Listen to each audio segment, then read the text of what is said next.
अस्सलाम वालेकुम दोस्तों, इनसाइड भी मौजूद फकर में खुश आमदीद। असा हुण टुट जाना है, दिन रह गए थोड़े, तो जनाब दिन रह गए हैं चुंगे में सिर्फ 20, और इन 20 दिनों के अंदर एक अहम तरीन आइनी ओहदेदार की जो मुद्दत मुलाजमत है उसका होने जा रहा है इख्तिताम, और उसके इख्तिताम के बाद एक नया जो आइनी ओहदेदार है वो आएगा। ये खबर तो आपके इल्म में होगी। अलबत्ता जो खबर आपकी खिदमत में मैं पेश करने जा रहा हूं वो खबर ये है कि ओहदे की मियाद मुकम्मल होने के बावजूद वो आइनी ओहदेदार अपनी पोजीशन पर काम जारी रखेगा, और वो भी गैर मुअय्यना मुद्दत तक। यानी यूथियों के सीने के ऊपर मोंग जो है वो दलती रहेगी, और वो भी अनलिमिटेड टाइम फ्रेम तक। और अगर इस दौरान ये जो ओहदे की मियाद है खत्म होने के बाद नई तकर्री की जरूरत पेश आई, तो उस नई तकर्री के लिए जो नाम सामने आएगा वो भी कौम यूथ को तत्ते तवे के ऊपर बिठाने पर काफी होगा। कैसे? ये एक इंपॉर्टेंट सवाल है। सवाल ये भी है कि वो कौन सी आईनी शख्सियत है जिसके ओहदे की मियाद अगले 20 दिन में मुकम्मल होने जा रही है, और वो क्यों ओहदे की मियाद मुकम्मल होने के बावजूद भी गैर मुअय्यना मुद्दत तक अपने ओहदे पर काम जारी रखेगा। तो अर्ज यह है जनाब कि जिस आईनी ओहदेदार की मुद्दत कंप्लीट होने जा रही है वो है जनाब सिकंदर सुल्तान राजा साहब, जो कि चीफ इलेक्शन कमिश्नर के ओहदे पर काम कर रहे हैं, और उनकी ओहदे की मियाद 28 जनवरी को मुकम्मल होने जा रही है, और उसके बाद नए चीफ इलेक्शन कमिश्नर की तकर्री होना तय है। और इसके लिए कॉन्स्टिट्यूशन का जो आर्टिकल है वो है 213, और आर्टिकल 213 के तहत नए चीफ इलेक्शन कमिश्नर की तकर्री होनी है। 18वीं तरमीम से पहले चीफ इलेक्शन कमिश्नर की तकर्री इख्तियार था वजीर आजम का, और वजीर आजम सदर की मंजूरी के बाद अपने इस इख्तियार को बरूए कार लाते हुए चीफ इलेक्शन कमिश्नर की तकर्री कर देते थे। 18वीं तरमीम के बाद चीफ इलेक्शन कमिश्नर की तकर्री का जो तरीकाकार है उसको तब्दील कर दिया गया, और उसके लिए आर्टिकल 213 के अंदर भी तरमीम की गई, और चीफ इलेक्शन कमिश्नर की तकर्री को तमाम तनाज़ात से पाक करने के लिए यह तय पाया कि चीफ इलेक्शन कमिश्नर की जो तकर्री है वो अपोजिशन यानी हिज़्ब इख्तिलाफ और हिज़्ब इक़्तिदार दोनों के 50-50% अरकान पर मुश्तमिल एक कमेटी करेगी, और इस कमेटी का जो तयन है वो जनाब स्पीकर नेशनल असेंबली करेंगे। और इस हवाले से आइन का आर्टिकल बड़ा ही वाज़ेह है। आइन का जो आर्टिकल है 213, इसके अंदर जो शिक है क्लॉज 1 वो ये कहती है कि एक चीफ इलेक्शन कमिश्नर होगा जिसको इस हिस्से में कमिश्नर कहा जाएगा, जिसका तकर्रुर सदर ममलिकत करेंगे। नंबर 2 क्लॉज 2, कोई शख्स कमिश्नर मुकर्रर नहीं किया जाएगा ता वक्ते वो अदालत उज़्मा का जज ना रहा हो या किसी अदालत आलिया का जज ना हो या ना रहा हो। और आर्टिकल 177 की शिक 2 के पैराग्राफ ए के तहत अदालत उज़्मा का जज मुकर्रर किए जाने का अहल ना हो। इस शिक के अंदर क्लॉज ए का इजाफा किया गया, और फिर यह कहा गया 18वीं तरमीम के तहत कि वजीर आजम कौमी असम्बली में अपोजिशन लीडर की मुशावरत से 3 नाम बराए तकर्री कमिश्नर भिजवाएंगे पार्लियामेंट्री कमेटी को बराए समात और कंफर्मेशन। यानी लीडर ऑफ द हाउस यानी वजीर आजम, लीडर ऑफ द अपोजिशन यानी ये जो हैं इस वक्त उमर अयूब साहब, शहबाज शरीफ साहब, 3 नाम चीफ इलेक्शन कमिश्नर की तकर्री के लिए उमर अयूब साहब की मुशावरत के साथ नाम भिजवाएंगे उस कमेटी को जो स्पीकर नेशनल असेंबली उसका तयन करेंगे। और इस कमेटी के अंदर 50% मेंबरान ट्रेजरी बेंचेस से लिए जाएंगे, और 50% मेंबरान अपोजिशन पार्टी से लिए जाएंगे, जिनकी तादाद जो है वो पार्लियामेंट्री लीडर्स तजवीज़ करेंगे। ये कमेटी की फॉर्मेशन है। उस कमेटी के अंदर ये 3 नाम जाएंगे, और कमेटी जो है उन 3 में से एक बंदे का तकर्रुर करेगी। लेकिन अगर इत्तफाक राय नहीं होता तो फिर क्या होगा? इत्तफाक राय ना होने की सूरत में अलग अलग फहरिस्त जो है, यानी अगर वजीर आजम और अपोजिशन लीडर के अंदर इत्तफाक राय नहीं होता तो ये जो दोनों लोग हैं अपने अपने नामों की फहरिस्त कमेटी को भिजवाएंगे, और ये कमेटी भी उनमें से किसी एक नाम का तयन करेगी। और अगर यहां पर भी ये इत्तफाक राय नहीं होता तो फिर इस सूरत हाल में ये जो फैसला है अब वो कौन करेगा? That is a very important question, क्योंकि उसके बाद ये जो तयन है चीफ इलेक्शन कमिश्नर का वो करेंगे चीफ जस्टिस ऑफ पाकिस्तान।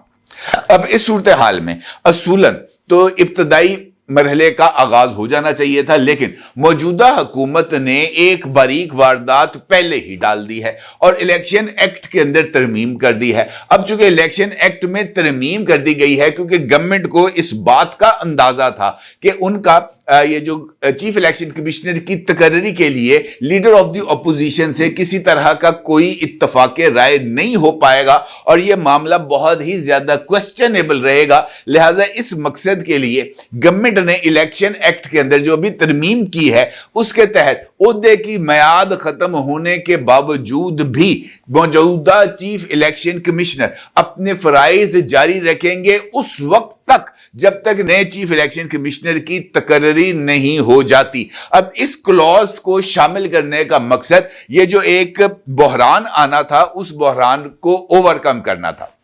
अब असूली तौर पर 20 दिन रह गए हैं, इस मुशावरती अमल का आगाज हो जाना चाहिए और इसके लिए अज खुद अपोजिशन लीडर को जो लीडर ऑफ द हाउस है यानी शहबाज शरीफ साहब उनको खत लिखना चाहिए। लेकिन मौजूदा सूरत हाल में जहां पर पाकिस्तान तहरीक इंसाफ इस बात का तासुर दे रही है कि वो मौजूदा हुकूमत को एक लेजिटिमेट हुकूमत तस्लीम नहीं करती, इस मुशावरती अमल में शामिल होने का मतलब ये होगा कि लीडर ऑफ द अपोजिशन यानी उमर अयूब साहब, जो कि पाकिस्तान तहरीक इंसाफ के इस वक्त इलेक्शन कमीशन ऑफ पाकिस्तान के रिकॉर्ड के मुताबिक सेक्रेटरी जनरल भी हैं, वो मौजूदा हुकूमत को कबूलियत की सनद दे देंगे। क्योंकि अगर वो तहरीरी तौर पर 3 नाम तजवीज करके वजीर आजम को भिजवाएंगे इस आईनी अमल को मुकम्मल करने के लिए, तो अपोजिशन लीडर अज खुद वजीर आजम को एक लेजिटिमेट, एक आईनी और कानूनी वजीर आजम तस्लीम कर लेंगे और इसके नतीजे में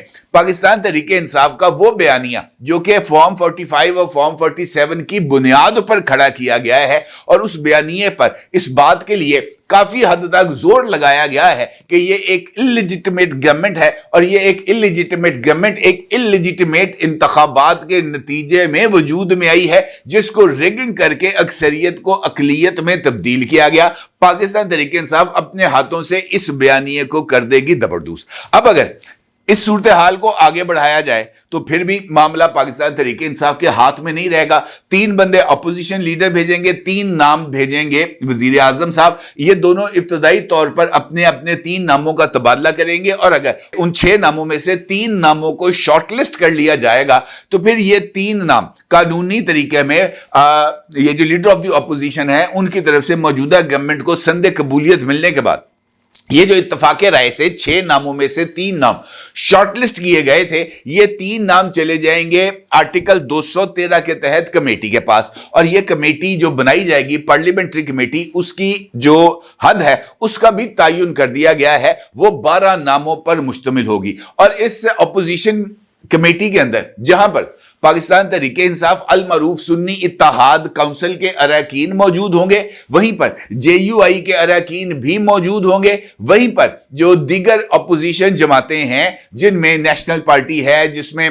ये जो है मैंगल साहब की जमात है, दीगर जो अपोजिशन जमातें हैं अचकजई साहब की जमात है, वो तमाम की तमाम लोग जो हैं इस कमेटी के अंदर मौजूद होंगे। अब अगर इस कमेटी में से चंद लोग ऊपर नीचे हो जाते हैं, दाएं बाएं हो जाते हैं, या वो हुकूमती इत्तेहाद की तरफ से पेश किए जाने वाले नामों में से किसी एक नाम की तरफ शिफ्ट कर जाते हैं, बिल्कुल वैसे ही जैसे जुडिशियल कमीशन के इजलास में कॉन्स्टिट्यूशनल बेंच की तश्कील के मौके पर हुआ था, उस कमेटी के अंदर कोई एक आध बंदा इधर उधर हो गया तो काम खत्म है। इसीलिए ये जो मौजूदा सूरत हाल है ये चीफ इलेक्शन कमिश्नर की तकर्री के लिए बहुत ही ज्यादा नाजुक सूरत हाल है और पाकिस्तान तहरीक इंसाफ को इस बात का बखूबी इदराक है और इसी वजह से चीफ इलेक्शन कमिश्नर की तकर्री के हवाले से आपको किसी जगह पर किसी तरह की कोई आवाज उठती हुई नजर नहीं आएगी।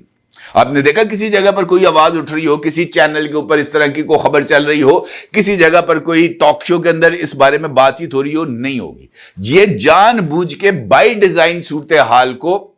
तैयार किया जा रहा है। अब अगर इस सूरत हाल में गवर्नमेंट की तरफ से जो नाम सामने आएंगे, जिसके लिए इब्तदाई तौर पर जस्टिस काजी फायज ईसा का नाम लिया जा रहा था कि जनाब सिकंदर सुल्तान राजा साहब के बाद जस्टिस काजी फायज ईसा साहब को चीफ इलेक्शन कमिश्नर तैनात किया जाएगा। अब चूंकि चीफ ये जो हैं जस्टिस काजी फायज ईसा साहब, उन्होंने अभी तक इस तरह का कोई कॉन्सेंट नहीं दिया कि वो चीफ इलेक्शन कमिश्नर के तौर पर काम जारी रखेंगे, तो इसका मतलब ये है कि गवर्नमेंट की तरफ से जस्टिस काजी फायज ईसा की बजाय किसी और बंदे के नाम को तजवीज़ किया जाएगा मुमकिन तौर पर। अब अगर मैं आपसे ये कहूं कि इस हवाले से गवर्नमेंट ने अभी तक किसी तरह के नाम का या किसी तरह के बंदे का ये जो चीफ इलेक्शन कमिश्नर है इस ओहदे के लिए अभी तक जोड़ जमा नहीं की, तो यह कहना भी कुछ ज्यादा दुरुस्त नहीं होगा, क्योंकि गवर्नमेंट को इस बात का अंदाजा है कि अगर इस मामले को आगे बढ़ाया गया तो फिर उनकी तरफ से चंद नाम सामने आएंगे। और गवर्नमेंट ने इस हवाले से 3 नाम जो हैं इब्तदाई तौर पर वो शॉर्ट लिस्ट किए हैं। इनमें से एक रिटायर्ड जज हैं सुप्रीम कोर्ट के, एक सेक्रेटरी लॉ के तौर पर काम कर चुके हैं माजी में, और एक बड़े ही वेल रिप्यूटेड ब्यूरोक्रेट हैं जिनका नाम गवर्नमेंट ने अपने ज़हन में रखा हुआ है, यानी हुक्मरान जमात ने, मुस्लिम लीग नून ने ये 3 नाम शॉर्टलिस्ट करके अपने पास रखे हुए हैं। और इन 3 नामों को किसी भी मौके पर ऐसी सूरत हाल में अपोजिशन लीडर को भिजवाया जाएगा। लेकिन अब चूंकि किसी तरह की कोई अर्जेंसी नहीं है, अपोजिशन की तरफ से नए चीफ इलेक्शन कमिश्नर की तकर्री का मुतालबा सामने नहीं आ रहा, ना ही अभी तक इस प्रोसेस का आगाज किया गया है, तो इस वक्त यह सूरत हाल काफी हद तक वाज़ेह नजर आ रही है कि चीफ इलेक्शन कमिश्नर जो मौजूदा हैं यानी सिकंदर सुल्तान राजा साहब, ये अभी गैर मुअय्यना मुद्दत तक अपने ओहदे पर काम जारी रखेंगे। और इनके मौजूदा ओहदे पर काम जारी रखने का मतलब ये होगा कि जो अपोजिशन है यानी पाकिस्तान तहरीक इंसाफ या सुन्नी इत्तेहाद काउंसिल, इनके लिए ये जो मुश्किल वक्त है ये बदस्तूर जारी रहेगा। और इस मुश्किल वक्त में किसी तरह की कोई कमी होने का मुझे दूर दूर तक कोई इम्कान नजर नहीं आ रहा, क्योंकि पाकिस्तान तहरीक इंसाफ की ये ख्वाहिश है कि उसको नए इंतखाबात मिले, और नए इंतखाबात के लिए जरूरी है कि नया चीफ इलेक्शन कमिश्नर आए। अब नया चीफ इलेक्शन कमिश्नर तो अभी आता हुआ नजर नहीं आ रहा, और मौजूदा इलेक्शन कमिश्नर जाता हुआ नजर नहीं आ रहा। लिहाजा अब अगर मौजूदा सूरत हाल में अगर नए इंतखाबात होते भी हैं तो वो इसी चीफ इलेक्शन कमिश्नर के ताबे होंगे, इसके अलावा कोई और सूरत हाल नहीं। लिहाजा ये एक इंपॉर्टेंट डेवलपमेंट थी और आपकी खिदमत में इस इंपॉर्टेंट डेवलपमेंट को मैं पेश कर रहा हूं। देखता ही है कि अब इस सूरत हाल में हुक्मरान इत्तेहाद और अपोजिशन की तरफ से कौन सा जो नया पहलू है वो सामने आएगा। अपनी राय का जरूर इज़हार कीजिएगा। आपका बहुत शुक्रिया। अल्लाह हाफिज।